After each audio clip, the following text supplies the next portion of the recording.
13 minutes past 7. It's 7 months since the Dean of Jersey was suspended by the Bishop of Winchester over his alleged mishandling of an abuse complaint made against a serving church warden in St Helier. The Very Reverend Bob Key's 2-month suspension was prompted by the Corris report, an investigation ordered by the Bishop into the circumstances surrounding the original complaint. The report referred to a complainant as H.G. She was detained in Lamoy prison for 2 weeks and then deported to the UK. She was banned from returning to the island for 3 years. That ban expires today. The former Bishop of Chelmsford, John Gladwin, and the High Court Judge, Dame Heather Steele, have been asked by the Diocese of Winchester, of which Jersey is a part, to run 2 independent inquiries. These are due to report before Christmas. So where do things stand right now?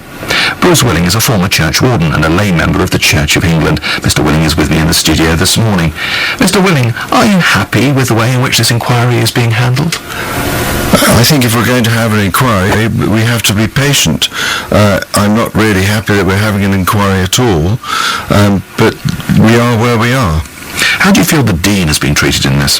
I think he's being treated appallingly. I think that the behaviour of people towards him has been disingenuous, and that he has been hung out to dry for no good reason.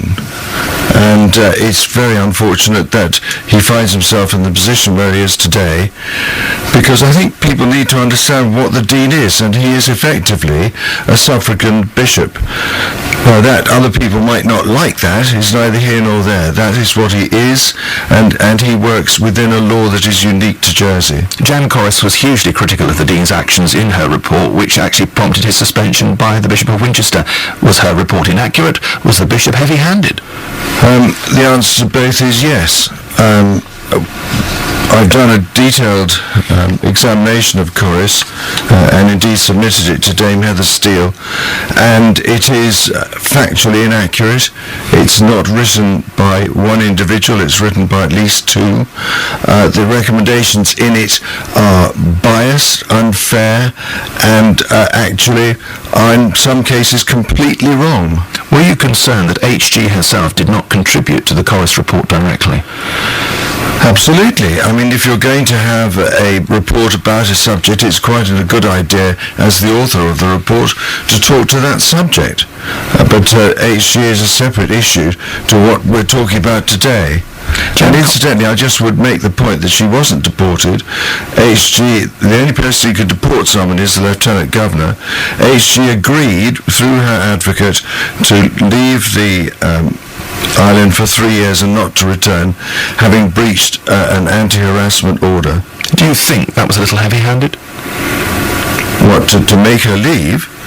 No, because of her behaviour during that time, which I'm sure you'll be covering later. But it's a very unfortunate thing, and I think H.G. needs to be kept out of that. This is someone who is not well, and, it's not really what this is all about.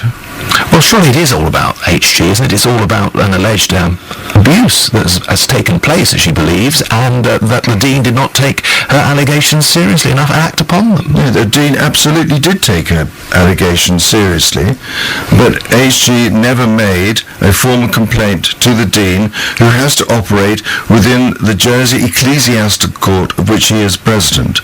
And he passed her, quite rightly, to the States Police, who examined it, and on the 27th of November 2008, nearly 5 years ago, said there was insufficient evidence to proceed, and confirmed that in writing on the 7th of January 2009.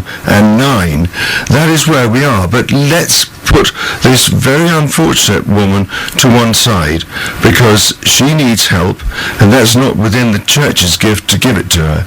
She has a mental illness, which she acknowledges, and she did not make at any time a formal complaint to the Dean. Many people will have forgotten all about this and say it's irrelevant to them. The Church of England is largely irrelevant to many people in this island. I think, dealing with the second point first, I think people are hardwired to believe that there is a God. Whether they go to church or not is neither here nor there. Equally, people in this island have a fundamental belief in fairness, and what happened to the Dean was unfair and, frankly, unnecessary. So, yes, people are largely blind to that, and that is quite deliberate. We're here today because this is the first day that HG can come back to the island.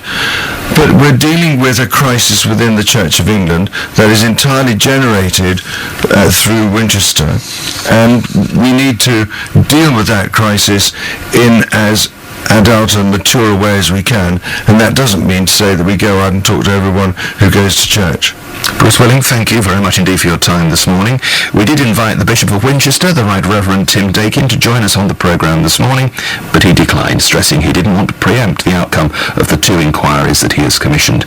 Later this morning, as Bruce Willing implied, I'll be joined by the former Deputy Bob Hill, who has met with HG and has been campaigning on her behalf.